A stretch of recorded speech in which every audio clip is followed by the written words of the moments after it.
this episode of the podcast, I sat down with Jacob Toddson. Jacob's a really interesting guy. He has a really interesting story. He also has an excellent YouTube channel called The Wisdom of Odin. And he's been kind of exploring the world, especially Europe and Northern Europe, exploring some of these traditions like the Norse tradition, the Celtic traditions, and really using his expertise in photography and video making to make some really excellent content. He's made some beautiful videos on these Norse traditions, Celtic traditions, the Druids. One video that we mentioned, I think it's entitled 4 Ways That Shamanism Will Save the World, but also about these subjects like shamanism. As he puts it, these more kind of earth-based or nature-based traditions, and really sharing his interest and exploration in ancient traditions and religions around the world. So it was really fascinating to have him on. Similar to my last video, I was interested in bringing on some people to talk more about these Norse or Celtic, kind of more traditional or indigenous European traditions. So it was really a pleasure to have him on. He's doing great work. And we talked about these Norse and Celtic traditions and just his story and him kind of packing up and going on this exploration, which even kind of mimicked one of the stories we talked about, which was this wandering aspect of Odin, one of the Norse gods. So it was a really interesting conversation, and I think and hope you all will really enjoy this one. As always, if you're able to support this podcast, that's a really big help to me. Patreon is a really good option. It's a website. You can sign up and give as little as $1 a month. There's different tiers you can sign up for. Those tiers give you different things back, things like early access to shows, bonus material, Q&As. To all of the people who have done that, to all of the patrons, as always, thank you very much for your support. I really appreciate it. And if you're able to do that, thank you very much in advance. It's really what allows me to continue to do this podcast. If you're not able to do that, as always, some of the really small things really help with the algorithms to get the show out to a bigger audience. So if you're viewing this on YouTube or Rumble, liking the video, hitting the subscribe button, turning on the notification bell, leaving any questions or comments in the comments section, all of those things really help, again, with the algorithms to get the show out to a bigger audience.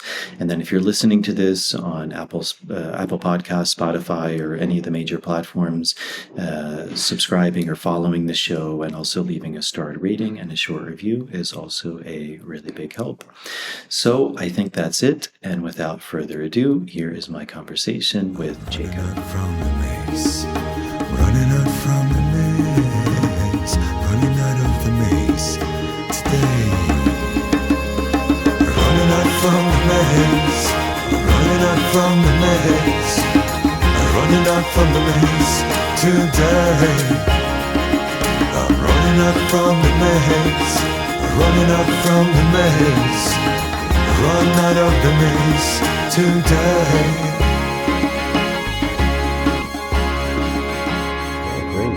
Well, cool, man. Welcome.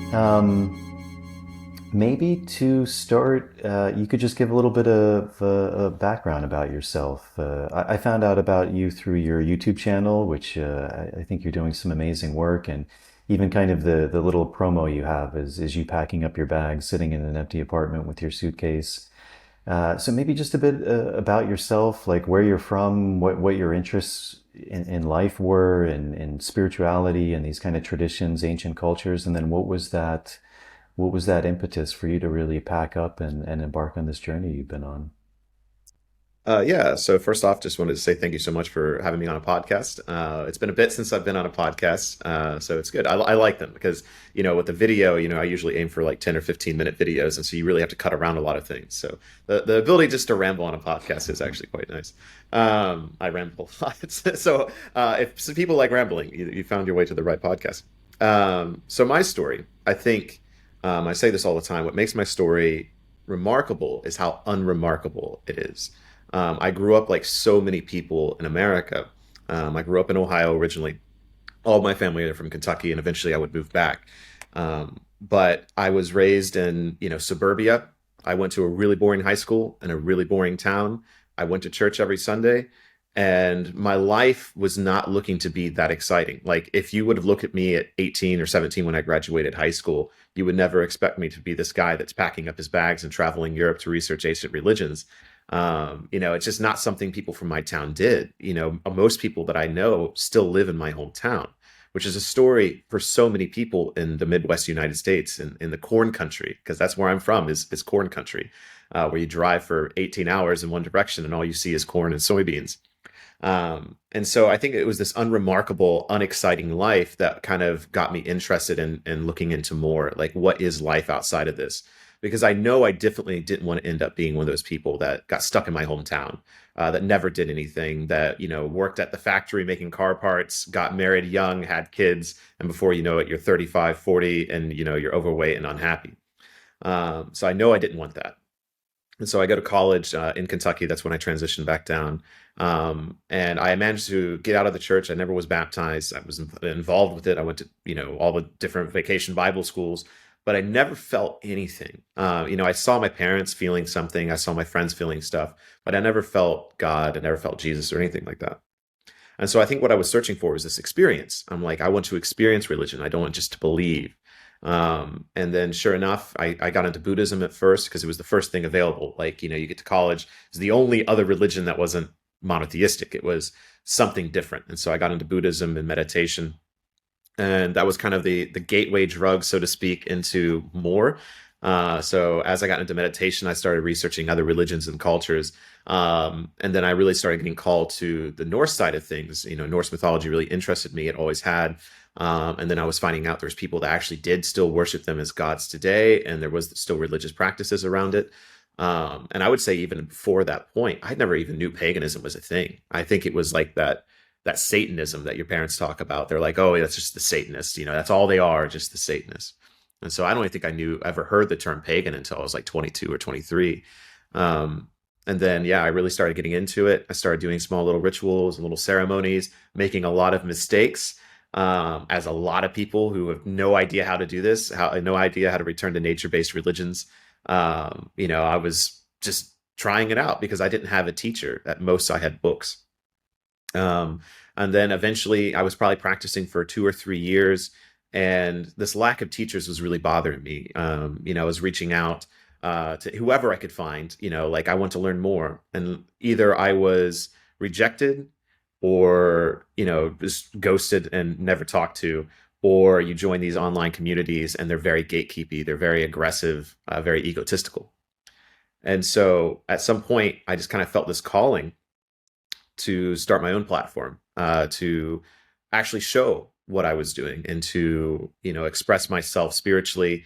I'm just sitting here in Kentucky, going to Kentucky mountains, yelling Odin's name into the valley, and just seeing what happens and recording it and sharing it. And obviously, this passion inspired many people. A community was grown from this that is now a nonprofit recognized by the government. We have a few hundred members across the United States. We have groups in the Netherlands and England. And we had our first Canadian gathering, our first Scottish gathering. And we have about 20 events a year now. And it all kind of started just, I think, from the spark of passion that I had. And now, I couldn't do it without, I think we have 20 board members now with 3 coming up, and it's just crazy how much it's grown up. And of course, wrapped into this is the YouTube as well. And yeah, YouTube has been my full-time job now for 3 years, I think. I started, did full-time 2020, so 3 years. But I've been doing YouTube for 4. And so, yeah, it's been a wild ride, and I'm sure we're going to dive a lot into it, but I'm finding that the summary of my life is no longer becoming short. So you said between Kentucky and Ohio, kind of this more Midwestern area you grew up, and you were going to church on Sundays. Was religion and spirituality something that was kind of with you from childhood, a curiosity in that, or did also kind of the church you were going to turn you off in a way for that, or do you think it also sparked something in you that it kind of led you on a deeper quest? Like there was something there, but maybe you weren't getting it from church. Like, what do you think the role? Because it was interesting. That was one of the things you mentioned, that you went to church every Sunday as part of your background. what do you think that role was? And because it seems like one of the things you do have a deep interest in is these ancient religions. Yeah. Um, so if I would say there's any positive influence from church, one thing I actually loved every Sunday is when everyone shook each other's hands. I really loved like that. I went to a Baptist church, and that was something they did all the time. Is before service began, they were like, look to the person to your left or to your right and just say good morning. And I loved it. It was the only thing I enjoyed about church. I loved just going up to random people and shaking their hand and saying good morning, and everyone was genuinely nice. And it was really cool. It was just everything after that I'd never enjoyed. I never got because really ritual is just absent from evangelical, Christianity, like baptism. Is like the only ceremony. Other than that, it's just lectures and modern singing, and that just never really spoke to me. I joke all the time. If I was raised Catholic, there might have been a chance that I never left Catholicism because I think ultimately what I was craving was ritual.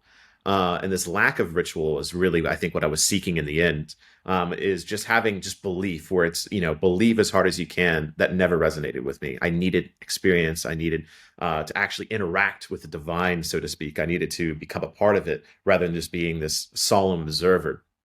Um, and so as far as this like greeting each other, like shaking hands, it maybe not is the core of why I do this. But one of the things I'm really adamant about at every event, this is like, if I go to help an event out, it's something I tell every leader that I pass this on to is hug every single person that shows up, no matter what. If you miss someone, you have failed. It's the thing I'm most anal about because I can't tell you how many times someone has come to one of these events so terrified because they've been in a similar position to me in the past where they felt alone, they felt anxious, they felt like they weren't a part of something. But then they get hugged the moment they show up to one of our events, and it completely changes their perspective. And so I think something so little like that handshake, a hug, a hello, can have the biggest impact on people. And so maybe that comes from the Baptist upbringing, maybe, but I wouldn't give it credit that part. But yeah, does that answer the question? I think. Yeah. Yeah. So when Yeah. was it that you started becoming interested in ancient traditions and religions? It was was that when you went to college, or there was something before that? You mentioned when you went to college, like you actually started studying Buddhism. Was there an interest in other religions before that as well? This is going to sound so probably embarrassing and cringy because I was a teenager. Everything we did back then was cringy and embarrassing. But when I was watching TV shows, the things that always attracted me in TV shows were the spiritual people. Whether it was watching like Avatar: The Last Airbender, that had a very Eastern theme to it, meditation, monks, magic, spirits, all these things, or watching Spirited Away, and seeing the world full of spirits and all this stuff. And even something like Avatar. I saw Avatar in theaters like 7 times when it first came out. And I think I was like 15, I think, or something like that. And that was really influential to me to see a very intense spiritual connection to nature because that's something that's very much missing from Christianity. And even from my family, we were always the family that went, we drove to the overlook or we drove to the waterfall. We never hiked. We never were in nature. And so I think I was, longing for this rituals, as I mentioned before. I was longing for the spirits everywhere. Like I love this concept of the spirits everywhere. And now knowing that it's essentially true, maybe not as like romanticized, but it is true. Is this interaction of spirits all around us, and then combining that with nature and everything, it all came together. So I definitely think I idolize more of these characters from shows or movies that were more spiritually attuned. And so like that might have been in the background when I got to college and I was free, free from the shackles of having to go to church every Sunday. And I was like, okay, what do I believe? And I'm sure there was like an atheist window for a while where I was just like, whatever, I'm in college, let's have fun. But then, like many people, I think, who go down like the atheism path, it doesn't take long before they start questioning reality again, because that's just so innately human to question, why are we here? Why do I have feelings? And definitely, when you go into nature and you're like, wow, what is this feeling I have looking at this vista, looking at this tree, feeling this waterfall? I think there's just an innate spiritual connection we have to nature. And that's always been, I think, the guiding compass for me, and that's even beyond Buddhism, because I think the Buddhism, at least we have access to in the States, isn't very nature based. It's based in the self. And that also wasn't enough for me. I didn't like just focusing on the self. I wanted to focus on the bigger picture. Yeah.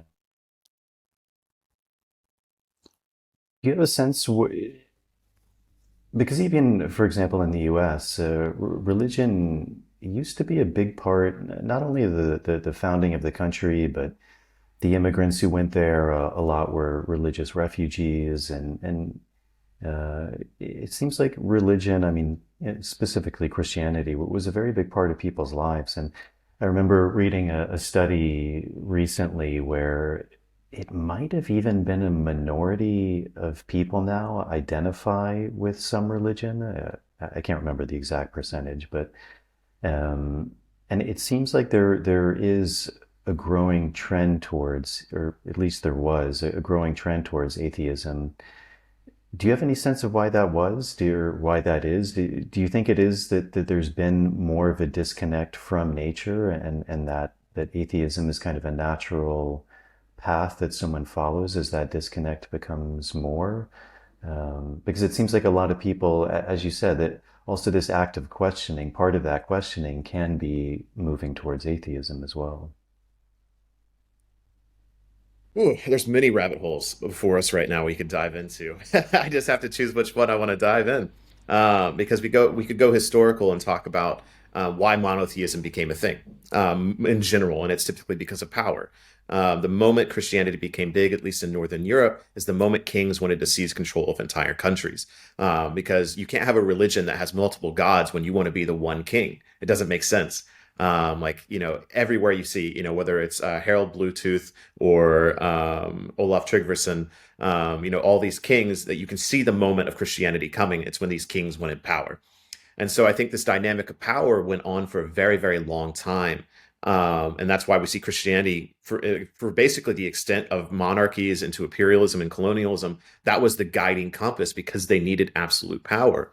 And I think that all came to a head. I mean, obviously, with World War I and World War II, we saw what happened when we have these global egos come together and clash. I mean, World War I is the greatest example of that, because that war was so stupid, because it really was the war of ego. And then World War II was also that, the war of domination and all this stuff.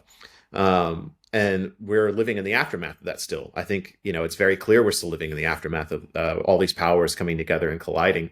And now these powers falling apart. And I think a lot of us, especially Americans, we had this driving compass of the American dream, America number one. And that was what everyone cared for. We were the first on the moon. We had the biggest military. We had the most money. We had the prettiest country, blah, blah, blah. But now, we're starting to see all those things fall apart. We're not number one in everything. We're barely number one in anything anymore besides military and economy. Well, not even economy. We're just, high up there. And so I think a lot of people in my generation didn't have this driving compass. We didn't just kick the Nazis' asses. We're living in the aftermath of 9/11, of the Gulf War, of Vietnam. And so we don't have this American identity. We don't have this sense of power and monotheism anymore that drives us. And so I think we had to return to nature. We had to return to self-help, to self-discovery. And again, I think, things like meditation or, modern new age healing practices, a lot of them are gateway drugs into nature-based religions. And so I think in America, that's what we're seeing. It's the death of America first, America number one, we see the death of Christianity. And I think the other rabbit hole I saw is I've been to Estonia. Estonia is a really interesting case with religion, because I think it's less than 15% of the country identifies as religious. And this is partially in part because they were so lately converted. They weren't converted until the 13 or 1400s, and they were very aggressively converted by the Danes. And they were kind of still nature-based for a very long time. And then in the 1800s, they got more nationalistic, and they started bringing this back. But then communism came in and destroyed religion again. And so religion is in a really weird spot in a place like Estonia or any of the Baltic countries or ex-Soviet states. And you do see both a revival. I met a Estonian friend, and she said when communism fell, the first thing people did was they went to church, because it was illegal for so long that they wanted to do something that was fun. And most of my Estonian friends have been baptized because it was something cool. It was something hip to say "fuck you" to the USSR. And but most of them are Christian today, so it's such a weird, different case. But yeah, in the case of America, it's still very Christian, like especially where I'm from. I think it's 60%. I think of Americans still identify as Christian, but I think that I do believe that number is going down, especially in the younger generation. You've used this term a few times, nature-based religions. How would you define that, and what are some examples of that? Mm. So I think this both comes into play with indigenous cultures, because the majority of indigenous cultures have a nature-based religion because they're religions that were in spiritualities born from nature. It was born from this idea that we are not number one. We are not the top of the food chain. We're an equal part or a lesser part of the food chain. And so when I say nature-based, I do this to incorporate indigenous practices. And I would say I define that as the cultures that still practice what they had from the past. Their ancient, tribal practices, they're still practicing today because they still survive. Because I wouldn't say like, someone who is a Norse pagan or a Celtic pagan, it's not the same as saying they're indigenous, because there are so many different cultures layered on top of what is called indigenous in England that it's really hard to define that as indigenous. And so I just say it's nature based, because I think it works more as a blanketing term when describing this return to spiritual connectiveness to the world around us. And kind of contrasting that to Christianity, do you think Christianity also had a nature at its base, and then at a certain point that began to change, or do you think it was something just very separate? Maybe. Um, Maybe not at its core, maybe not at its start. I can make an argument that I can't prove right now. It's more of a theory, but monotheistic religions were birthed from very sunny places. Yes, there's natural beauty in the Middle East, and in parts of Africa and stuff like that, of course. But the predominant natural force is the sun.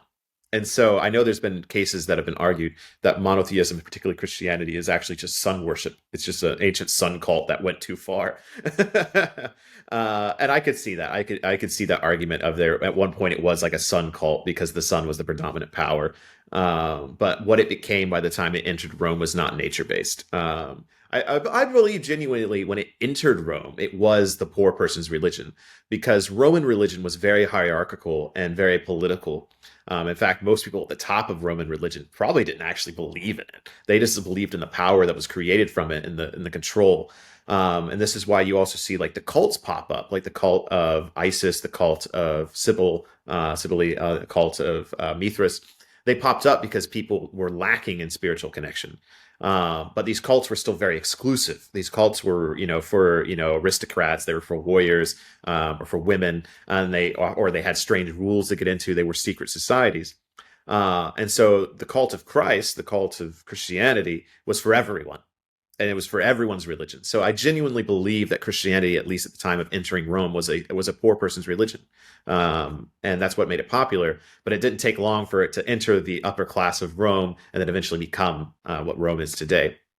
This is a weird fact that I know, but the Pope is actually a very, very distant creation of like the second king of Rome. Like Numa, the second king of Rome, instituted like a high priest, and this high priest is eventually what would become the Pope today. So it's like the Roman Church, Rome, and the Roman Church are still so similar. They really just became an evolution of each other. So when you decided to kind of pack up your bags, what did you envision? I think you mentioned it's been 5 years now. Did you envision a journey of 5 years? Like what were you looking to accomplish? What was the idea behind that? And did you have like a very specific idea, a very specific path, or was it more organic and things have just kind of naturally unfolded? So as far as me like selling everything, that was January this year. So that's only been this year. So in total, around 10 months by the time I'm done. But I've been going back and forth. As I was telling you before, I was dating someone in Germany, and so I was going to Germany the last couple of years. to spend time with my girlfriend there. And so that was my first exposure leaving the country and everything, getting my feet wet, so to speak. But it was only for periods of 3 months. So this is the first time it's been for an extended period. Yeah, as far as like me wandering right now, the ancient world, so to speak, it's only been for this year. And then before then, just like being a YouTuber in the States, there was a lot of travel because of the nonprofit. So I was basically wherever we were opening new groups, I was trying to get to. So I've been to Texas, been to California, been to Canada. We've had a little get together in Colorado. We've been to Minnesota. So there's definitely been a lot of wandering. But the initial call for selling everything was through ritual. I did it as a dedication to Odin because one of the main factors of Odin is wandering. And kind of just, I mean, this is a story literally Odin has in his within his mythos is he would just disappear for years at a time, disguise himself as a human, and just wander the world. And I don't have to disguise myself as a human, I don't think. And so I just, took up this role myself. I'm like, okay, I want to sell everything and I want to see what you can learn from this. And yeah, it's been the craziest experience, honestly. I feel like, I look back who I was in January and I've changed 5 times since then. And it's been incredible, but yeah, very tiring. So your background is photography, is that correct? Yeah. So let's see, going back to my memory files now. I'm 29 now. I started the YouTube when I was 25, 26, sometime around then. It was like right at the time of my birthday. Um, and I was a restaurant manager for a while. So I started working in restaurants. I was 15. And then at 22, I was a restaurant manager. I did that till I was 24, 25. I left that. And I started my own photography business. And then from there, I started working at a car dealership as well, taking pictures of cars, which was one of the strangest jobs I've ever had. And one of the most mind-numbing jobs because it was literally like hundreds of pictures of cars every day. But the thing that was nice about that job is that was the time I started the YouTube. And they really didn't care what I did as long as I took pictures of cars all day. And so I edited a lot of my beginning videos at that job and kind of birthed the YouTube until, I kind of got the signs it was time to leave that job. And by the time I did that, yeah, got into the YouTube. And so the photography I did off and on for a real, like full job for a year. But I did, concerts, weddings, all the standard stuff that people do. So when you first started leaving the States and going to, I guess predominantly Europe, to these places where there were still roots of these more nature-based religions, what was the plan? Like the plan was to make specific videos on certain aspects of this, to bring more awareness, to educate yourself, to kind of share in your own journey. Did you have specific topics that you wanted to cover and explore deeper? Like what was your kind of creative process in that?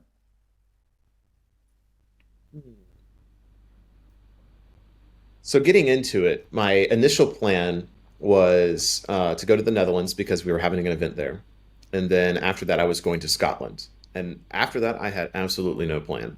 And so there was definitely an organic nature where I was going to go where I felt guided to go. I was going to do research in the places I was at. And then if I saw a place I wanted to go, I would then be like, okay, how do I get there? And so I knew I wanted to explore more into the Celtic because for 3 years I was talking about Norse stuff.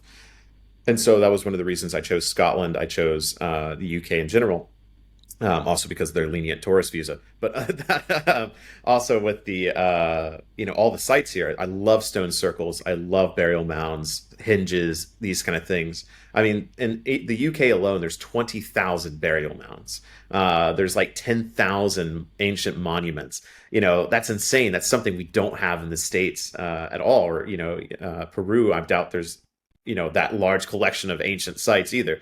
So it's something that was so alluring here to like be able to just from where I'm standing right now, I can be at a stone circle in 15 minutes. I can be at an island across the way with 50 ancient sites in an hour and a half. That's something that doesn't exist in the States. And so the ease of access to ancient sites was the most alluring thing about Scotland. Um, And then yeah, so I would just basically put my nose to the books. I started doing research, and then I did my plan to go to Scandinavia as well and film in places there. But yeah, I really kind of went where fate took me or spirits took me, however metaphysical you want to get with it. But yeah, I really did let it be an organic process. So was the Norse tradition, is that the first one that really began to interest you and that you started doing more research on? Yeah. And I think it's because the source material is easier to get and easier to understand in North America. Like if you read through the Poetic Edda, it's fairly easy to comprehend. There's some complicated stories. The prose Edda is a little weirder, and then you can get really weird when you start getting into the individual sagas. But if you read Celtic mythology, one, it's really random. And you get into like the Mabinogian or Mabinogian pronunciation. That's the other thing. Celtic is really weird with pronunciation, and people get really, really pretentious about it as well. Is there's so much nuance to pronunciation, not to mention, whether it's in Ireland, Scotland, Wales, Britain, Gaul, Germany, it's all different. And so you're going to piss someone off. And so I think it's really hard to get into like the Celtic side of thing. Whereas the Norse is a little easier and easier to get the source materials on. So I think a lot of people, if you told them just the word Norse, they'd have some kind of very superfluous or ethereal view of maybe some, Thor or Odin, or they've heard a few words, but I don't think many people have much of a deeper understanding of that. If someone wanted like a kind of quick 10-minute history lesson on the Norse tradition, on Norse mythology, how would you kind of educate them a bit more on what that actually is? Hmm. So yeah, ooh, it's a lot Big of pressure. question. There's a lot. Um, so I'll start for how most people get into it, and it's Vikings. That's the gateway. I keep on using this gateway drug term. But there's so many of these gateways, the introductions into things, and then the rabbit holes you fall down afterwards. I think that's spirituality in general, no matter where you get into. But most people get into it because of Vikings are cool. Vikings are popular. Vikings TV show looks cool. Northman's a cool movie. The music's really great. Like that's a huge thing. I think the music it really gets people in. Like the sound of the ancient North. Oh, it's so good. Still to this day, I love the music that comes from Norse themed bands. But typically, when you're talking about the Norse, you're talking about the mythology that comes from Scandinavia. So mainly Denmark, Sweden, and Norway. However, the majority of it was preserved in Iceland. And so this is where we get a lot of our source materials. Basically, almost all of our written materials come from Iceland during the Christian era. And so Iceland converted in around 1000 CE, and they kind of maintained the traditions in secret because they were so isolated. And so they had a pretty changed view on things for a while. And they still do. They're one of the first groups that reformed in the 1970s or so to form modern Asatru. And so yeah, basically, Viking Age is what a lot of people look at. It's where Norse mythology survives, is this kind of post Viking Age era.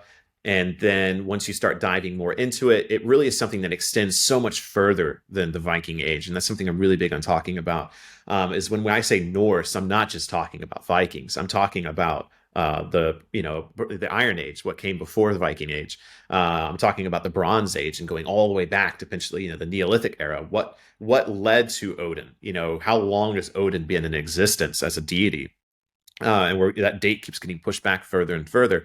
Like recently, they found for the longest time runes were thought to be around 1500 years old or so, but recently that got pushed back. Is the oldest runic inscription now comes from about 2000 years ago. And so we're finding more and more that this time and this period that is Norse, this identity of the ancient North in Scandinavia keeps going further and back in time. So yeah, as far as like the mythology, it's really a cosmology is how I see it more, is just how the ancient people of Scandinavia viewed the universe. And I think this is what still sticks with me the most today, is they see it as Yggdrasil, this massive tree that holds all the worlds in its branches and its roots. And we're this realm in the center of it.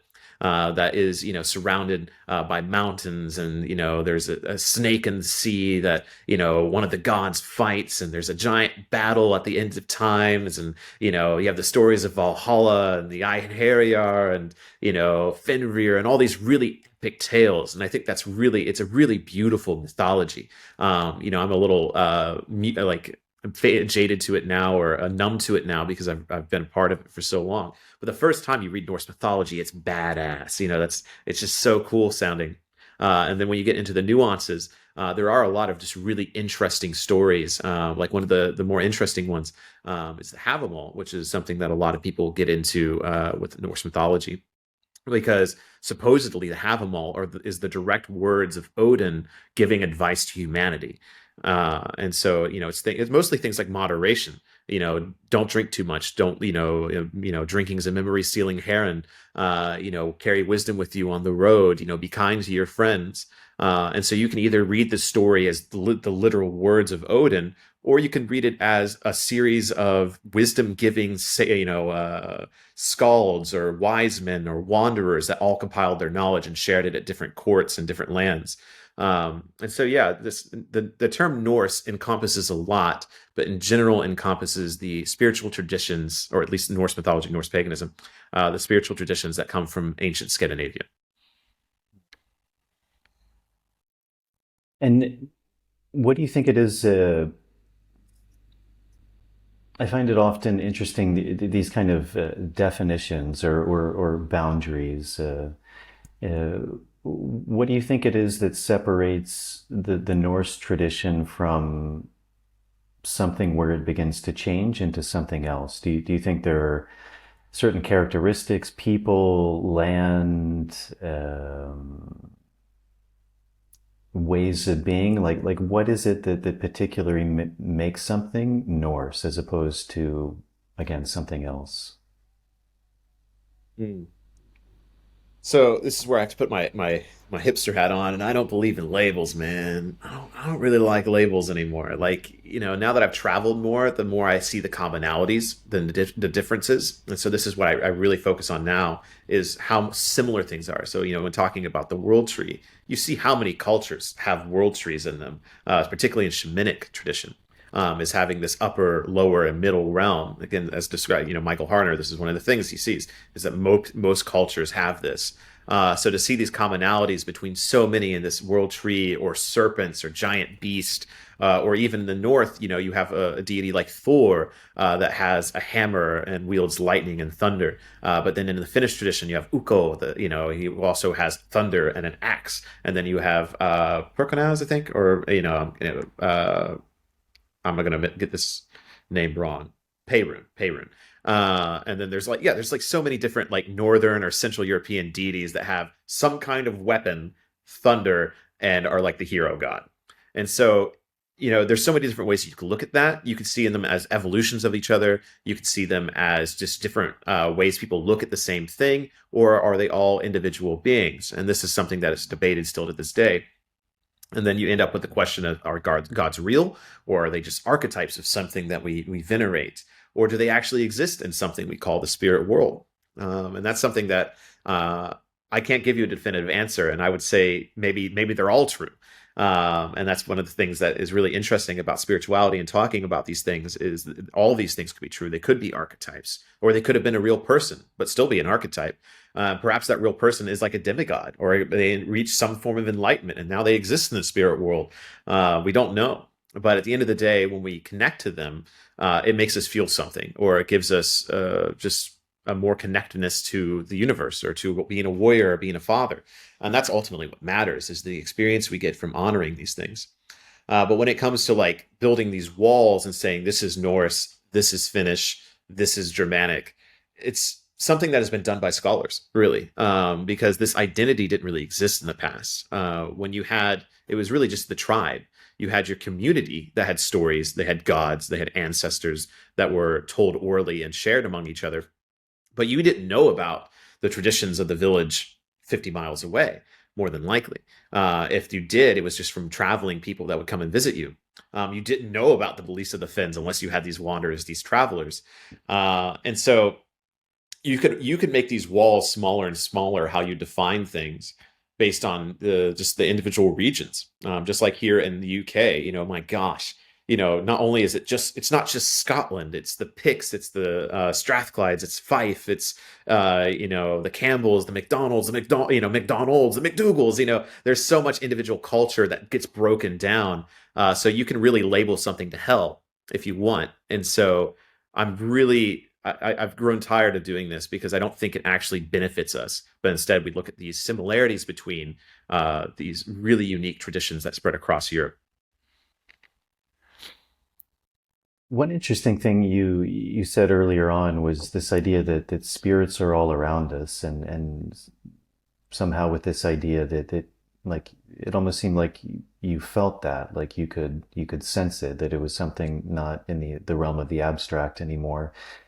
And it's interesting because it's something we seem to have gotten away from, this idea of spirits, and yet even that's in the root of that word, spirituality, which we do tend to use quite often now.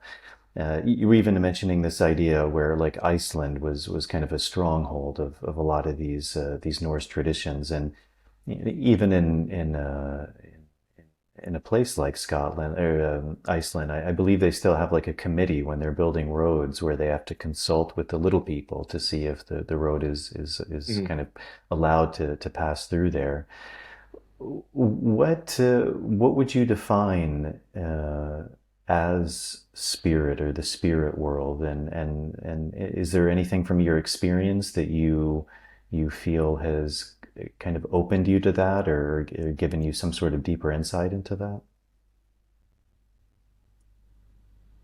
Yeah. So as far as like spirits, you can go as far as saying everything has spirits. That's, I think, the very direct form of animism is the cup I'm holding right now has spirit. The beans in this cup have spirit. The milk in this cup have spirit. My headphones have spirit, even though it's plastic. And this is where I struggle a little bit because to me, this is a cup. I don't actually think this cup has spirit. But let's say this cup was my grandfather's cup. Let's say he gave it to me the day he died, and now it has a story. So would you say it has spirit now? Perhaps as the spirit of my grandfather because it's tied to him. Hopefully not, because this cup says "what the fuck" on it. It's not my cup; it comes from this house I'm staying in.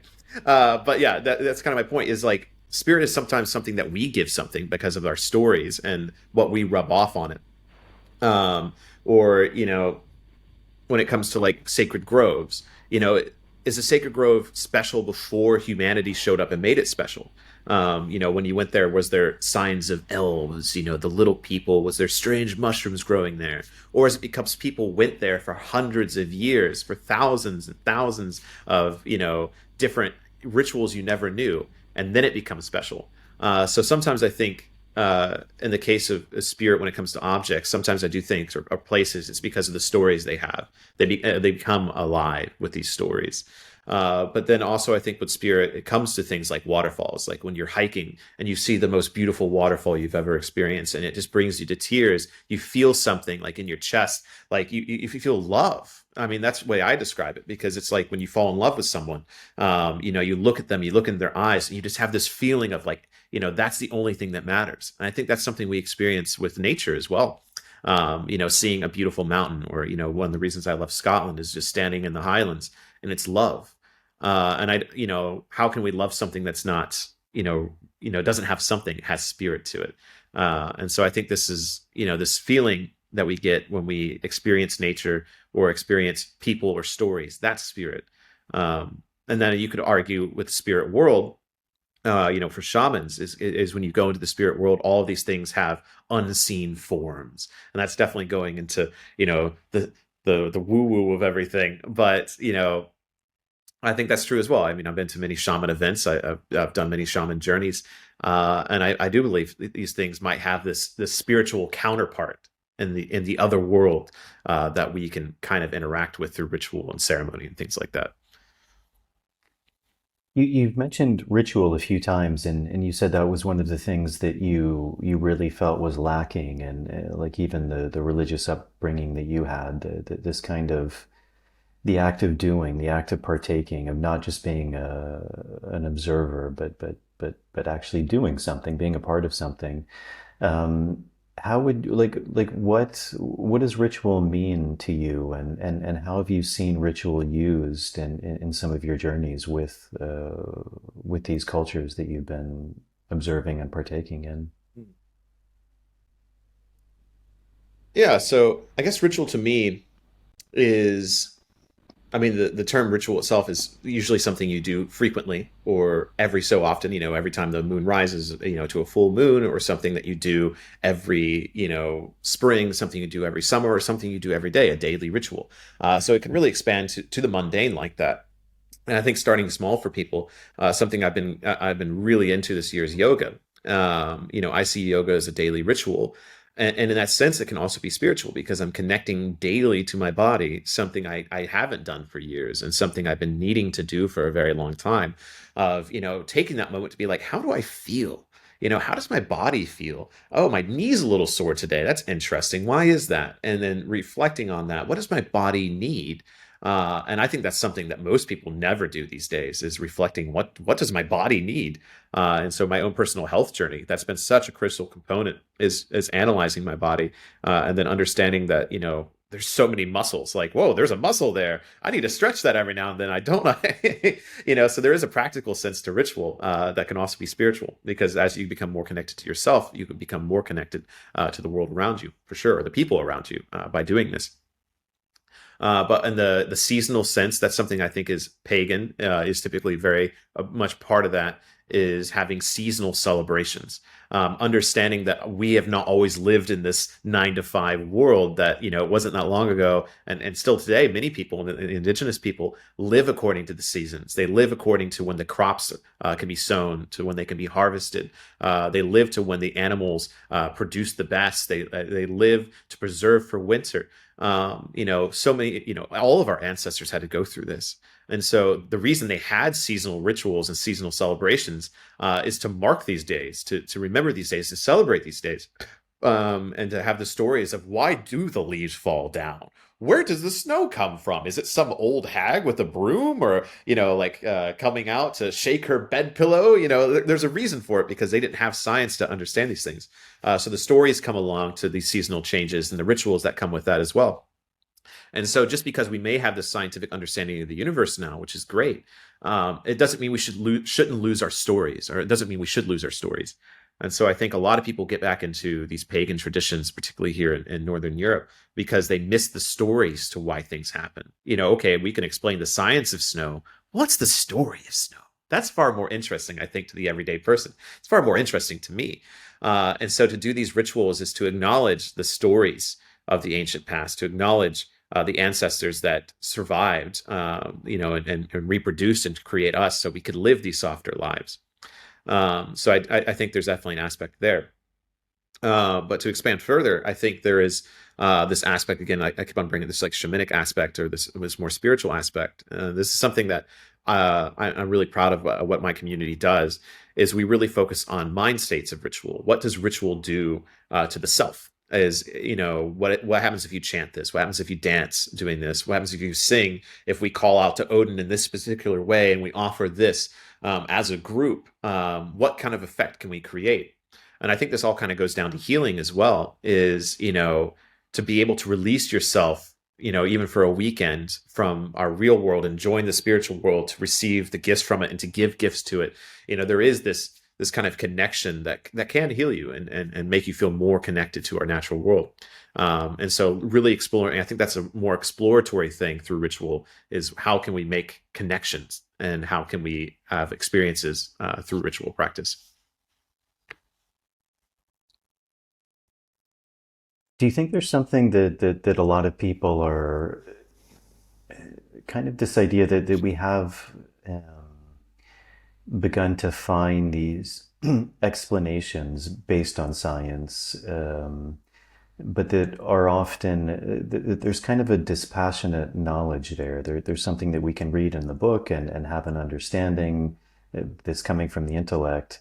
But as you were saying, there was something in these more nature-based cultures where you see the crops come up. You have to plant something from seed. You begin to see the change.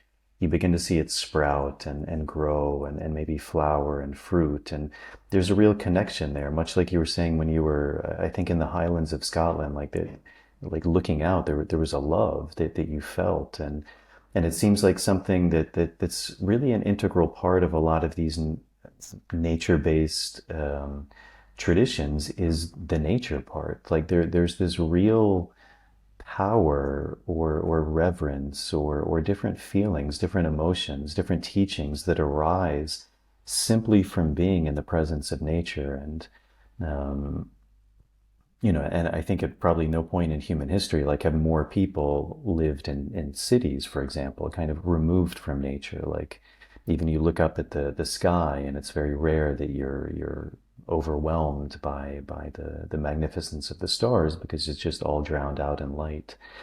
Um, do you think that's a part of maybe the power of some of these nature-based religions, and something that people are also lacking, and kind of feeling this need to, even as you said, like, even if it's just for 2 days on the weekend, to actually be in that environment, to be more in a nature-based environment, to be doing rituals, to be connected to nature, because there's actually something that's maybe not only healing, but actually maybe even vital for humans to partake in that. Yeah. No, I 100% agree that being a part of nature is vital. I don't think there's any argument against it. We are nature beings. We're not city beings. We weren't evolved even scientifically. We didn't evolve to live in a skyscraper. We evolved to live in nature. Now, I don't think any of us want to go back to, child mortality rates of the ancient days. I don't think any of us want to go to the average death being around 20 to 30 years old. I don't think people really want that. But I do think, the simplicity is what we crave sometimes, of living in our technological world, with our cell phones and our apps and these things. And it's a lot. It puts a lot of pressure on our mind. Like, that's why we have so much anxiety now. I think the mental health crisis is the biggest thing we're facing right now. And I think the mental health is equally tied with the spiritual health. And so, I suffer from anxiety, and a lot of it is because of technology. And a lot of the times, if I do feel myself getting anxious, what I have to check is, how much am I using my phone? How much am I, playing video games or watching TV? And my answer and my solution is, put your phone away and go outside.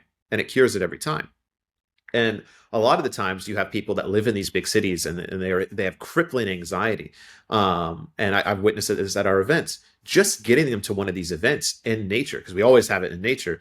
Even if we have a house, just seeing the change from being away from the phone for 2 or 3 days, being around trees, being around clean water you can just bathe in.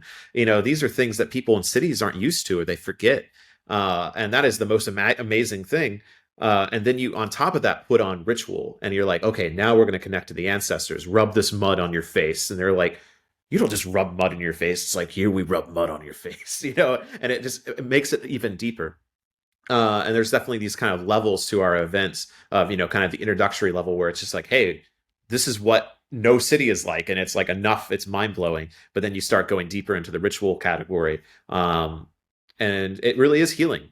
And even myself, I've experienced this. Going back to the normal day, every day, going back to the city with these new experiences allows you to be a better person, to be a kinder person, to share with other people, to care more for your community, to care more for the, cleaning up litter.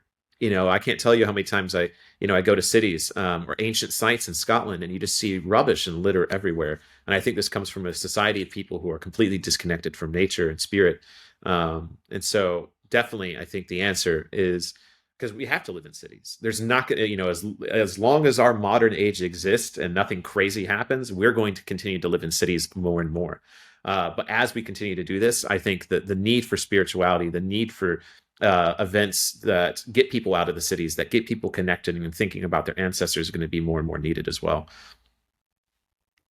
You spoke a little bit about runes. Can you, and I know that, again, this is a big question, but can you talk more about that? I think that's another thing that a lot of people have maybe vaguely heard of, and they have kind of a vague idea of what that is. But is that something you can speak more about?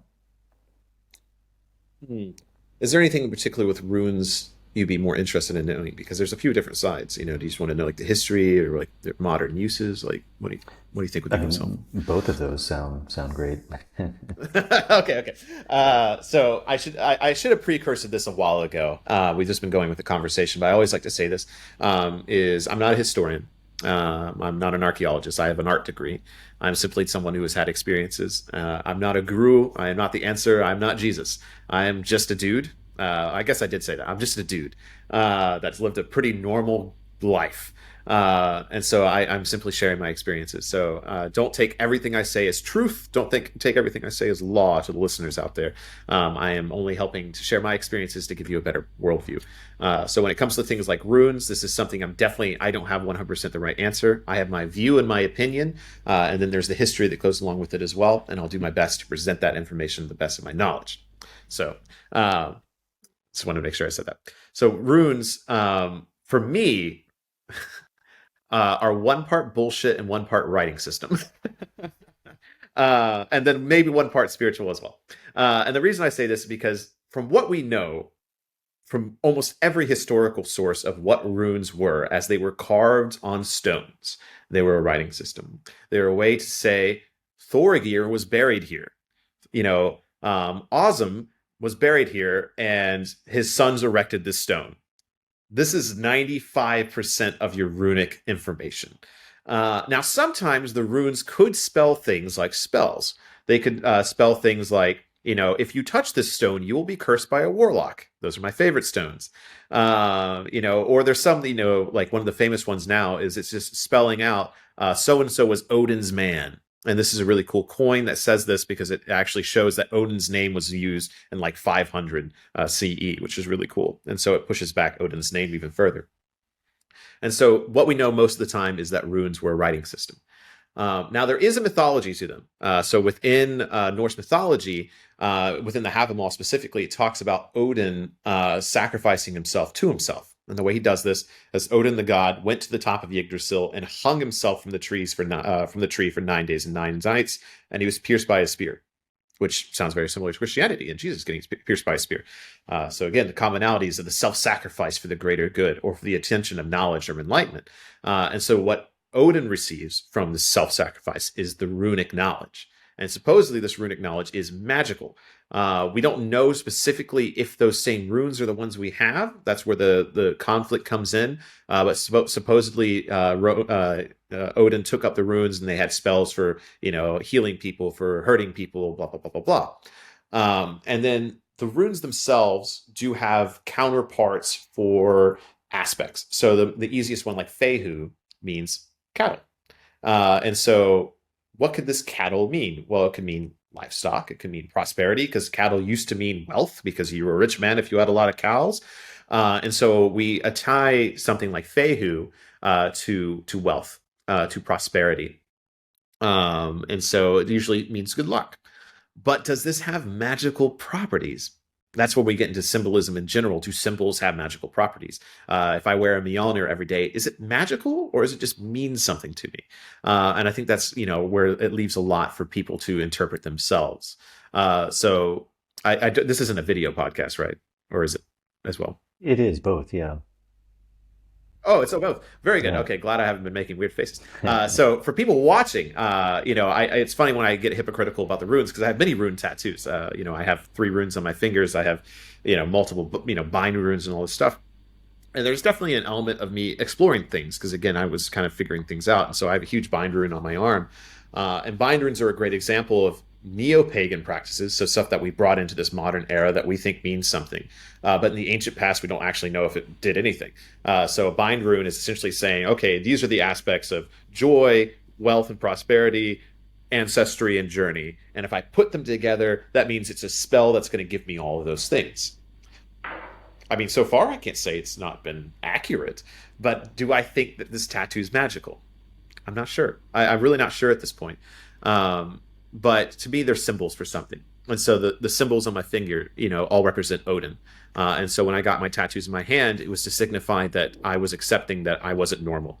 Because hand tattoos are one of those cliché, the big taboos of a Baptist, an ex-Baptist man, from Southern Baptism with his great grandfather who was a Southern Baptist preacher, having hand tattoos, I'm basically the devil.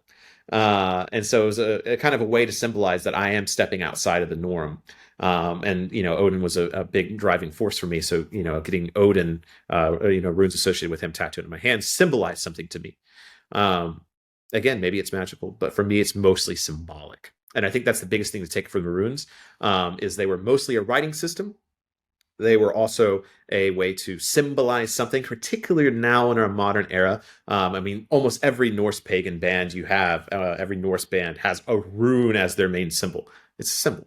Now, where I will say that they could be magical is when it comes to, again, ritual, because how I use the runes majorly is by chanting them. Because to me, the writing system existed, possibly for 2,000 years, but the runes more than likely existed through oral tradition before then, because this is where most of the nature-based, the ancient practices come from, is oral storytelling. And so sharing the runes orally, I think, is more important. And so typically in a ritual, I will chant them either through throat singing or through just song in general. Or if I want to create, call to a certain god, I will chant runes to that deity. And so in that sense, they could be more magical. The reason I say bullshit is because, in my honest opinion, runes as a divination is bullshit, because we have no proof that they did this in the ancient past. And this is clearly something that has been invented in recent eras. I'm not saying it's not real, but we're more than really sure that they didn't divinate with runes in the past. However, divination was big. They were really big on divination in the ancient past. They loved to divine things. And they mostly wanted to divine the weather. And it's kind of like a snake oil salesman to me sometimes. I'm very critical of divination. I like divination as a way to look into yourself. I like techniques that really just get you to look into your own psyche as almost like a psychological thing, but I don't believe divination in itself is magical. There will be people that are listening to this podcast that do not agree with me. And that's why I had a precursor that I am not the law. This is just my personal viewpoint. But I do agree that there is a magical component. However, historically, it's hard to say where those connections come in. Great. Can you speak a bit more about Odin? Again, this is a big question, but it does seem to have this very prominent role in Norse traditions. It's something that it even seems for you is quite prominent. As you were saying, a lot of your tattoos are kind of an ode to Odin. Are you able to maybe share a bit of a story of Odin, like where that archetype or that literal god comes into Norse mythology? I mean, you mentioned this aspect of one of his aspects is this wanderer, and what the significance of that is, but because you also differentiated between these kind of monotheistic religions versus more polytheistic. And so also this differentiation between Odin as maybe like a singular god or a god amongst many other gods as well. So I think what gives Odin so much prominence is, one, he is just a really interesting character, because he is definitely not, Christianity's God. He is a very, very, he's not Jesus. He's very complicated. He is both, good in the sense that he's one of the first beings. Him and his brother supposedly killed the giant Ymir and made our world, our enclosure, from his bones, from his body. And so he's there he's the Alpha and the Omega. He's there from beginning to end. But the thing that's really interesting is he doesn't have really a redemption. Like you kind of see this man, if you look at the chronological order of the stories a little bit, like a very curious person at first. Like he's wandering the world trying to figure things out. He's trying to gather wisdom from every source he can. He wants to become the wisest of them all. There's a story where he hears, I think it's a giant that's saying that they're the wisest person. He's like, well, I'm going to go prove them wrong. And so he goes to have a wisdom spewing match with this being. And at the very end, through cheeky and cunningness, he wins and becomes the most wise. He also messes with his son. Thor is wandering around Midgard, coming away from a recent battle, and Odin disguises himself as a gray-bearded man on the other side of the fjord and yells insults at his son to mess with him. And it's like, who is this being? Who's this person to look up to? But then you have this Odin that also has another son, Balder, and you have this kind of grumpy old man at this point, but he becomes infatuated with his son. His son is so wonderful and perfect. He does everything he can to protect him. But no matter how much wisdom he had, no matter how much an army he had, it didn't matter. His son was going to die, and he did. And so you can't ultimately stop fate. He couldn't stop his own fated death at the end of the Battle of Ragnarok. He knows that Ragnarok is coming, and he knows he's going to die at it. And no matter what he does, he can't prevent it.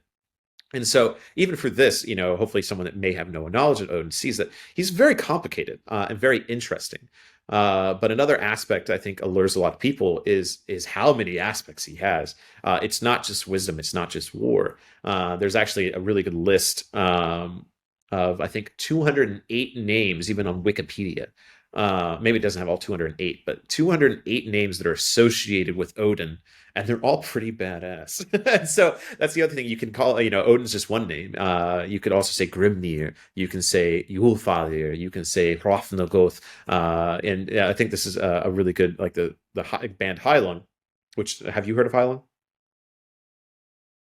No, no, I Ooh, haven't. okay. If you take anything from this podcast, after we're done, or even after we're done recording, you need to listen to High Lung. It's going to change you.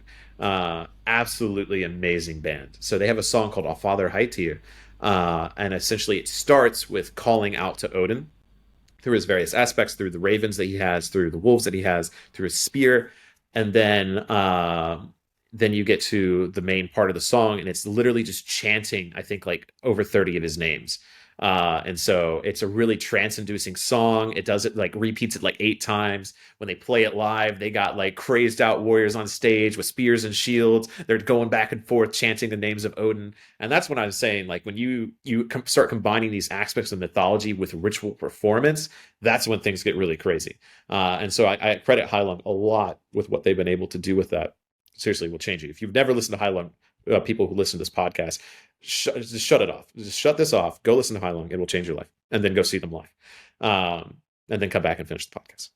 You're welcome.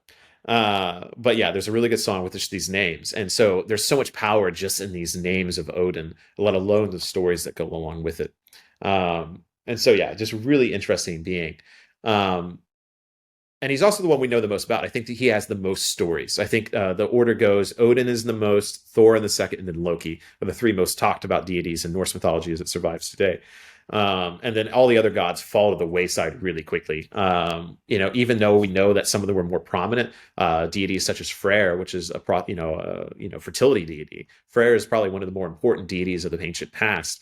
Him being tied to fields and fertility and crops more than likely means he was more common. In fact, one of the things we do know about Odin is particularly he was not a common deity to follow, and he was actually more than likely seen as like kind of a bad deity because he was, really notorious for getting people killed because he likes playing games of war. And so typically the only people that would follow Odin, from what we know, again, this could just be from who was recording it, seems to be the upper class were following Odin. But deities such as Thor were more prominent because Thor is more of the every man's god. So Thor, Freya, Freyr, Frigg, these were more than likely more common man's deities. Which is something I've talked about before. Is I think when people get into Norse paganism for the first time, they should not go for Odin because he is actually kind of a dick. Like what you learn hard lessons from following an Odin path. But deities such as Thor or Freya or Idun, these are deities that are more light, more tied to the natural world. I don't think Odin's actually very tied to the nature-based stuff. He's more tied to the self in the sense of wisdom, intuition, self-sacrifice, pain, what you learn through pain and suffering. So yeah, there's a lot to dive in. Like you could actually, of all the gods in Norse mythology, Odin is one of the few that you could actually talk about for a very long time because there's so many different aspects to him. Yeah, great. So, kind of switching gears from Norse traditions to another one you've studied, the Celtic traditions. Can you give again? It's a big question, but a bit of a brief overview of what the Celtic traditions are, where you find those, what the roots are, maybe again what are some characteristics that make it Celtic by name. Yeah.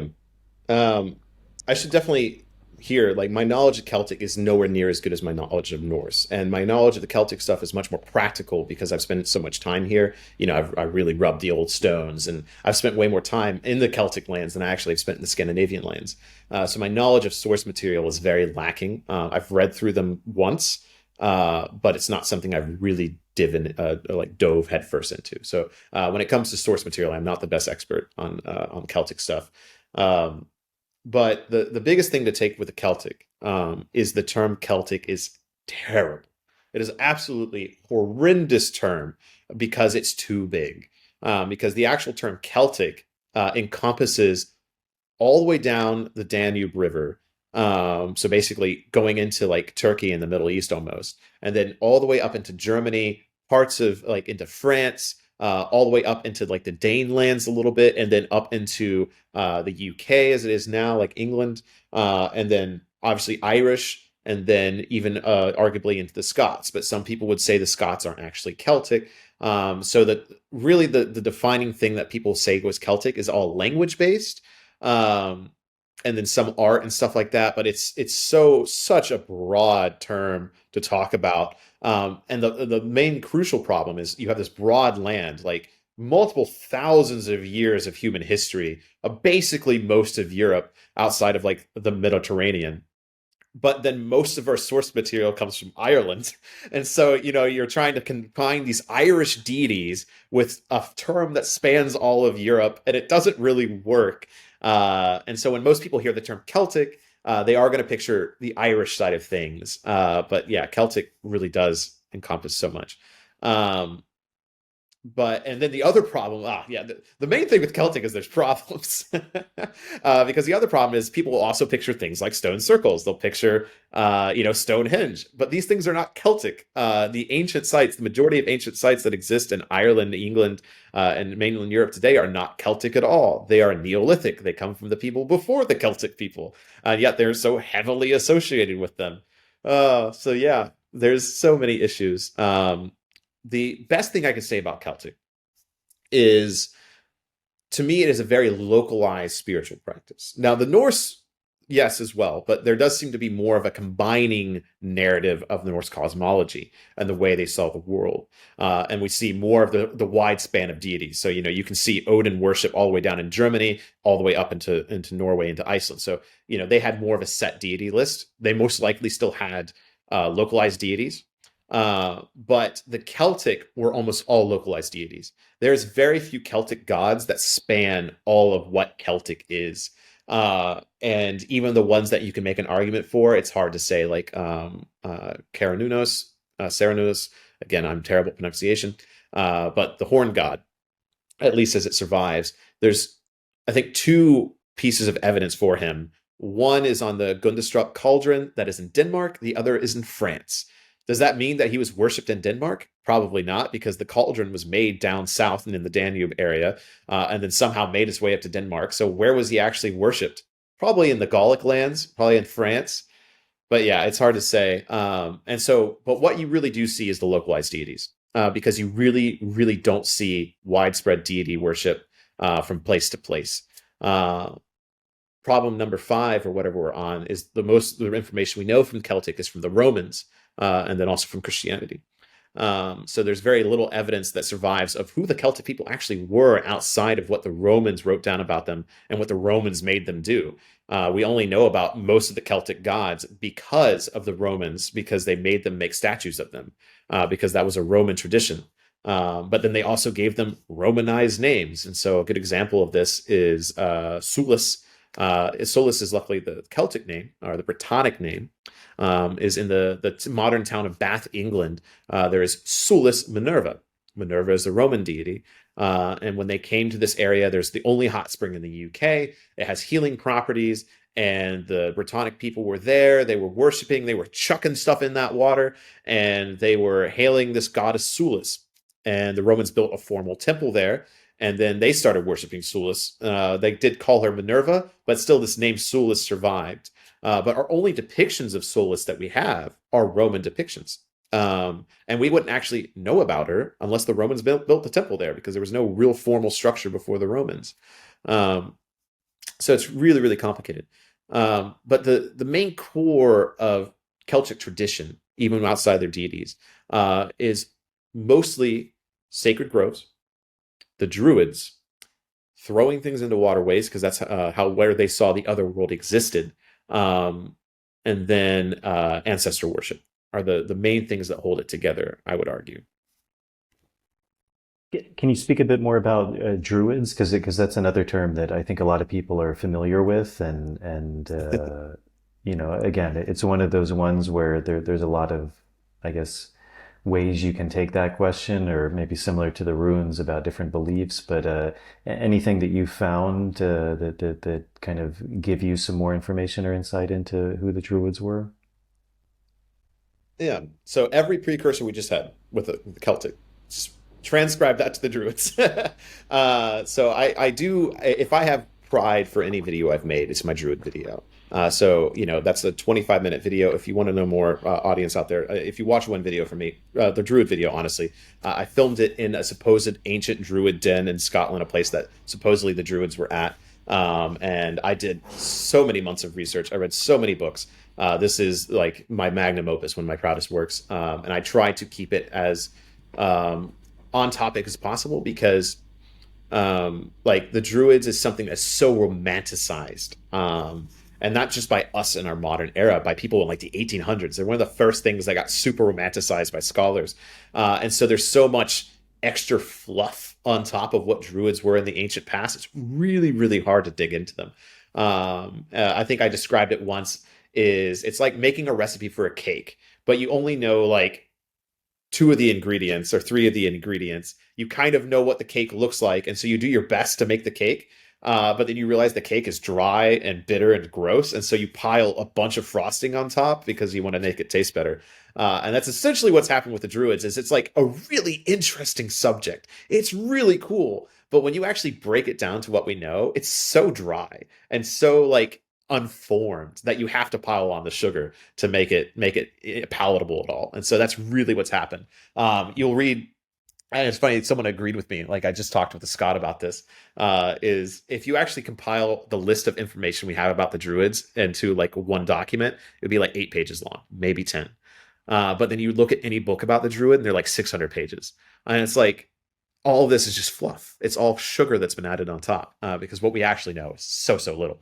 But with all the precursors and the sugar acknowledged, what we actually probably can say about the Druids, and the thing that makes them most fascinating, is they were a widespread, very long-lasting hierarchical order of priests that existed essentially across all of what we know Celtic was.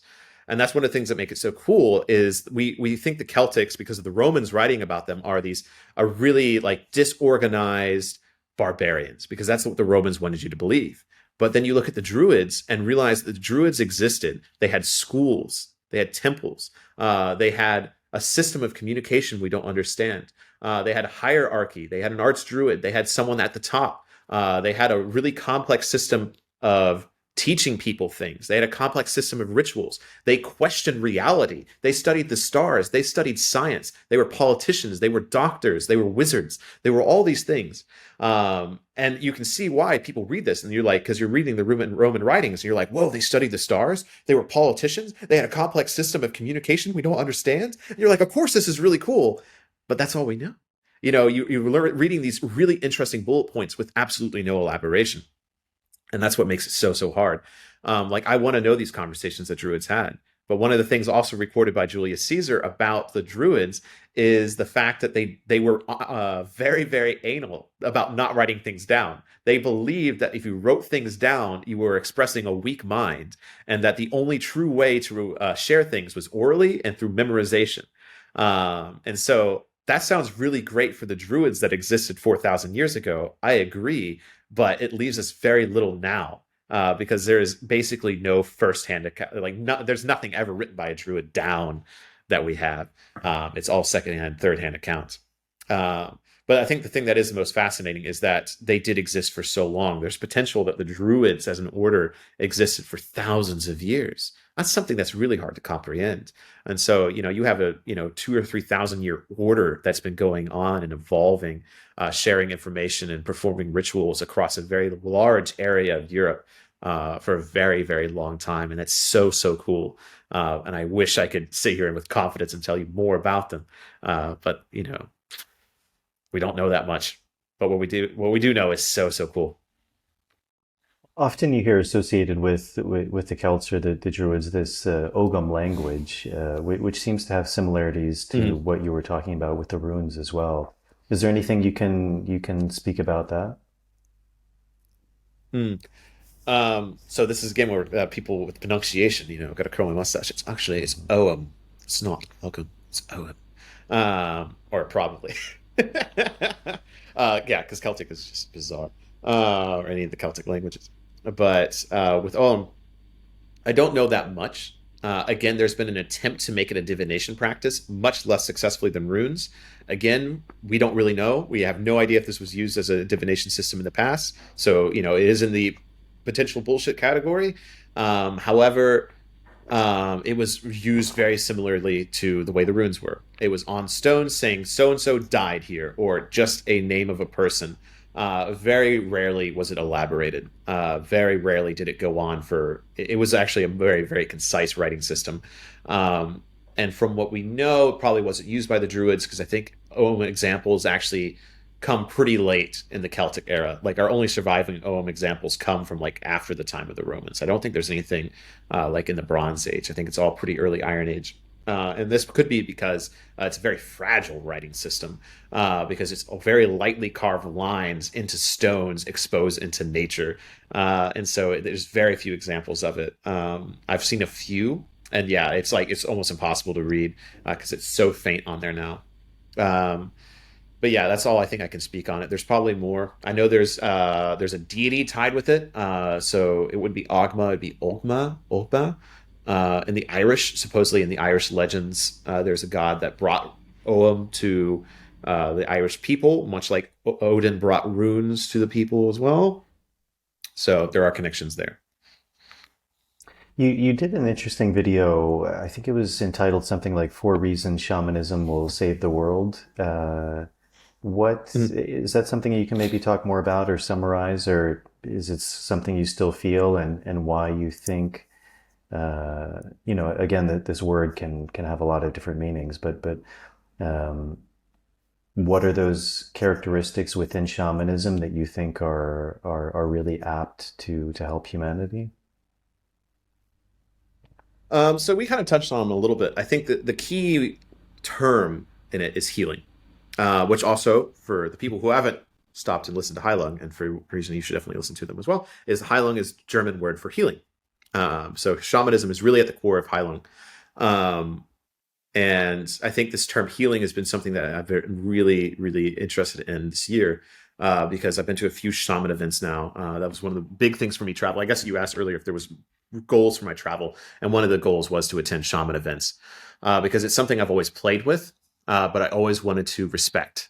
And so the only way I could see respecting it is to visit shamans, to spend time with them, and to learn from them because that is the way that information is meant to be shared. Not just, you can read books all day, but until you actually sit with a shaman and learn from a shaman, it's just not the same. Um, and so I made that video, Four Reasons Why Shamanism Will Save the World. Right after, during this event, I went to an Estonia, which was an incredibly beautiful event because it fascinated me knowing about it because it's in Estonia, which is a country most people don't know exists, because that country only has like 1 million people in it. It's an ex-Soviet country from the 90s. And they have a really rich shamanic tradition that goes back for thousands of years. And so it's always kind of survived there. And there's a place called the Archaic Recreation Center or Recreation Center. It's just like a spiritual retreat center near Tallinn, the capital. And every year they have a conference where shamans from around the world are invited. So you have the main group, there's a Siberian group, you have an Estonian group, there's a Native American shaman from Arizona, I believe. There's a Colombian shaman there. There was like a guy from Britain there as well, and a few other that I didn't get to meet everyone, but there was a huge collection of shamans there. And then you have a bunch of workshops and you have healing sessions as well. but mostly it's about learning. And you kind of, the fee was only like 200 euros. It wasn't expensive for the whole weekend. You camp there and you just do different ceremonies. There was a powwow, there was a sweat lodge, there was throat singing classes, drum making classes, like all this stuff is really like a place to share knowledge. And the thing I thought was so beautiful about it is just the wide range of shamans that were there, showing that there's such commonalities that bind together. Like one of the things that was talked about by the Native American shaman during his speech is with sweat lodges. Is you're near Finland and Estonia, they're really big into sauna. They love sauna. I've been with the Finns. Let me tell you, they love sauna. That is, and it's very spiritual to them. Like sitting in a dark room with your besties, naked, sweating, is like the most spiritual thing you can do in Finland. And like I have Finnish friends. It's the first thing they invited me to do. Is like, let's do sauna. And man, they want to boil you alive. And so this is one of the things the shaman was talking about. He's like, sauna and sweat lodges on paper, are two different things, from two different cultures that, come from different sides of the world. But the core of why you do them is very, very similar. And so he's like, I'm building a sweat lodge here so we can bring together those commonalities. And that's just beautiful. That's what we need more of in the world is like, okay, yes, we have differences. Like this man dressed in beautiful Native American regalia, doing traditions that he was taught, from, someone else decades ago, and doing it in Estonia of all places and sharing it with us. That's beautiful. And if the world needs anything, it's like we need to come together more for our similarities, not our differences, and to celebrate our differences at the same time. So that in itself is just a beautiful thing. And I think shamanism, of all the things I've seen, has the ability to do that. But then just through the techniques of shamanism and the understanding of it, is the reason shaman was a job is because it was a needed job, just like any other healer, just like, a medicine man, just like someone that, deals with herbs. Is a shaman is there because they heal you spiritually. And for thousands of years, and in the cultures that still survive today, shamans are needed because it is accepted that people need spiritual healing from time to time. And if you don't have a shaman, you're fucked. And so you have to have them. And I think one of the things we're seeing today is we live in a world without shamans, or without many of them. And so people, arguably 90%, the vast majority of humanity is in desperate need of spiritual healing, but we have no one to do it anymore because no one's taking up these jobs, or because no one knows they exist. And so I do 100% genuinely believe that the shaman is something the world needs. And we need a lot more of them, and we need a lot more people doing it genuinely. Because I think the biggest thing we need in this world right now is spiritual healing. You were saying that you've also begun organizing certain events that are maybe related to that. Can you speak more about that? Like, who are those events for? What you're doing in there? Just if someone had never been to that, like, what's the field that they're entering? But specifically for like the more shaman-based ones. Yeah. Yeah. So like this is something new. So again, I've always been playing with these techniques like drumming. Drumming is one of the cores, getting someone into a trance. I've always been playing with these things because it always made sense to me. But I never had a name for them. I never had formal training, and I didn't really know what I was doing. Like more often than not, it had very positive effects, but I could recognize in particular that how powerful it could be, or how wrong it could go. Luckily I've never had anything truly bad happen, but I'm like, holy crap, something bad could happen. And so I really wanted to take it on myself to go get training, to go sit with actual shamans and to learn. And so I went to a really, really heavy experience where it was, just a boot camp of like, here's how it was from a shaman. And it was like, here's how you do these techniques. Here's how you do spirit animal work. Here's how you get people's spirit animals, and a few other things. And so there's definitely something that I feel very confident on, and it's mostly helping people find their spirit animals, their power animals, their spirit guides, their Philgia, whatever you want to call them. And so I feel very confident, but I need practice. It's something that you don't just learn once, you have to practice. And so luckily, I'm in a situation where I already had this spiritual community. And so I'm starting to establish the events. The first one, official one we're going to have is next weekend, actually, where I have an entire day where it's basically structured very similar to the first day I had at this shaman workshop, where we're going to be going through several spirit journeys, conversations, lessons on how to find your personal spirit animal and how to connect with it. And then it's all going to lead to a shape-shifting ritual where you actually become part of your spirit animal and allow it to become part of you, to restore you, which is healing. If you don't have your spirit animal, in theory, if you're not connected to your spirit animal, you are sick. And until you find it again, you will continue to be sick. And then you have to maintain your relationship. And so by this logic, if everyone has a spirit animal and most people aren't connected to it, everyone is sick spiritually. And so this is something I really want to do, because there's definitely levels to shamanism. There's something as, light and happy as finding your spirit animal. That's pretty light stuff. But then you start getting into the heavy stuff, like, I'm going to excise this curse from you.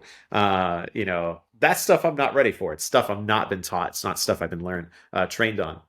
And so that's where, being honest with people, like someone messaged me, leading into this event, they're like, will there be a shaman present? And I told them, like, I am not a shaman.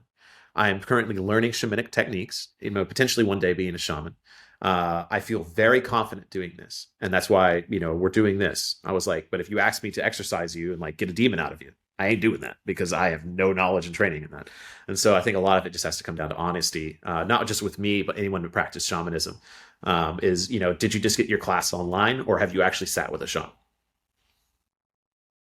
So kind of wrapping things up, are there any other, I don't know, stories or interesting things that come to mind from your travels that, I don't know, that you think could be interesting for the audience to hear? Anything funny happened to you? Anything profound? Anything that because also before we started, you were mentioning you're beginning to transition back to the States. Is there a particular experience or something that stands out from your journey that really sits with you in a way and I don't know, speaks to you in a way? Yeah, I think the most profound thing. So, obviously I've been doing a lot of reflecting since my journey is coming to an end here. But the most powerful aspect of this entire travel, I've sat with shamans, I've done some plant medicines and nothing like hallucinogenic, but stuff that has genuinely healed me.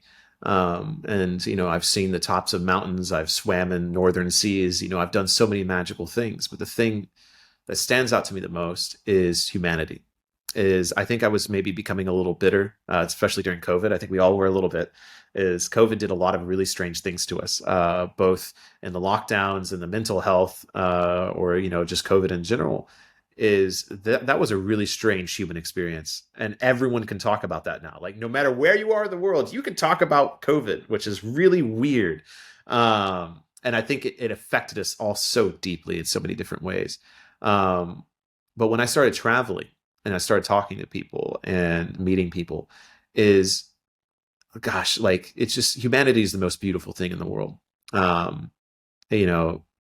If you're feeling in a spot in life that you feel this bitterness, especially after the last few years, or losing hope in humanity, let me tell you that hope should not be lost, because I think I sat down to do the math once. I met and have genuinely had real conversations with 100 and 150 people or something this year, where it's like I've sat down and we had heart-to-heart conversations about life.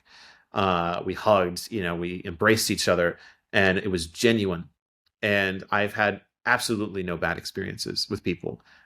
Genuinely, most experiences I have with people are beautiful. And it's the most heartwarming thing, to look back and see how many people I've met and I've talked to and I've learned from. And we've all had different worldviews, different backgrounds, different nationalities, ethnicities, sexualities, all these things. And it's just been so beautiful to talk to everyone. And so one of my favorite lines from the Have 'Em All is, I can't quote it for quote, but essentially the greatest happiness of humanity is other humans. And this is something that supposedly was said by Odin, something that was or maybe said by wise people 2,000 years ago, but it's something that I think still stands today, is our happiness is truly found in one another. And we should not lose that during these dark times we've been going through. Beautiful, Jacob. Well, great, my friend. Is there anything else that we didn't touch on that you'd like to address before we begin to wrap things up? Sorry if I offended people with the divination comment. That's one of the only things I get fiery about. But I'm critical of it, but I do think there's a thing for it as well. But I just wanted to say that because after I said it, I'm like, oof, maybe I've got a little hard on the divination thing. I don't think you'll offend too no, I many think people with we've that. covered quite a lot. Yeah. You never know. But yeah, uh, I think we've covered about everything. Honestly, we've given a nice general worldview to a lot of things and a lot of precursors to Druidism and Celtic. Lots of hold-ons there and stuff. Yeah, well, great. Yeah, no, I If think people are interested in learning more about you or your YouTube channel or contacting you, what's the best way to go about finding out more about you? yeah. So the biggest thing right now, obviously, is the YouTube channel. It's been going on for a long time. There's over 300 videos there. Anything I've made this last year, I highly recommend. I think I've made some beautiful work. So the YouTube channel is just under my name, Jacob Toddson, or you can do at the Wisdom of Odin, and it's the same thing for Instagram as well. It's at the Wisdom of Odin. The big thing right now is the nonprofit that I run with many other wonderful, amazing people, the Fellowship of Northern Traditions. We are looking to buy our own piece of land in this next year to have our own spiritual retreat center. So we've always rented properties, but we want a property of our own, and so we've raised $21,000 so far, which is great. And we just released a book as well, and so that book has sold over 100 copies. And so we're really trying to push really big for this end of this year. We really want to approach a bank at the start of next year and be like, hey, what can we get? And so that's really the big push right now. And of course, we have events all over the world. And so if you want to attend one of our events, check out our website. It's just northerntraditions.org. And then we have all of the ways to support the nonprofit as well. But 100% of the proceeds of everything go into the nonprofit. So no one, not even myself, sees any of the money from that. Great. Well, I really appreciate just you sharing your time and all the work you're doing. I think you're putting out some amazing content and just really, we also, with kind of the downfalls and a bit of the disconnect of the time we live in. I mean, it's also a very amazing time that we're able to share in this way. And I think what you're doing is really beautiful in that way, just giving people this access to information through your journeys, through your own self exploration, and just being able to present that in a way that's very visceral, very very visually beautiful, and really just being filled with your heart and your soul. So I think it's beautiful, and I'd really encourage people to check out your channel because I think you're doing great work. Thank you very much, and thank you for having me on the podcast. I didn't realize I've already talked for over an hour and a half. Like I said, I could keep going, man. Give me a pee break. I'll give you another hour. Yeah. Yeah, we're at 1 hour and 33 minutes, so a good and it's actually where I am 11:11 right as we speak. So if you're into numbers, maybe there's Yep, something very there. good. So well, great, my friend. Well, thank you very much. Okay, everyone, that's it. I hope you enjoyed this conversation with Jacob. It was really a pleasure for me to sit down and talk to him, to get to know him a little bit more, hear about his story, what brought him to the life he's living. As I said, he has a really beautiful YouTube channel called The Wisdom of Odin. So I would highly recommend that. I'll put a link to that in the show notes. And as always, if you're able to support this podcast, that's a really big help to me. Patreon is a really beautiful option. You can sign up for as little as $1 a month. There's different tiers you can sign up for. Those tiers give you different things back, things like early access to shows, bonus material, Q&As. To all the patrons, to all the people supporting via Patreon, as always, thank you very much for your help. I really appreciate it. And if you're able to do that, that's a really big help to me. And again, it's what really allows me to make this content. If you're not able to do that, just doing some of the really small things, if you're viewing this on YouTube or Rumble, subscribing to the show, turning on the notification bell, liking the video, those things really help to drive the algorithms. And if you're listening to this, the podcast version, whether it's on Apple Podcasts or Spotify or any of the other platforms, following or subscribing to the show and also leaving a starred rating, and with Apple Podcast, a short review is a really big help. So I think that's it. I'm not 100% sure of the following guests coming on. I have a few people in mind, but again, they're not set in stone yet, so I don't want to give anything away in case it doesn't work out. But as always, I hope to bring on some really fascinating guests. So I hope this finds you all well. Thank you all for tuning in. Thank you all for your support, and I will see you all on the next episode.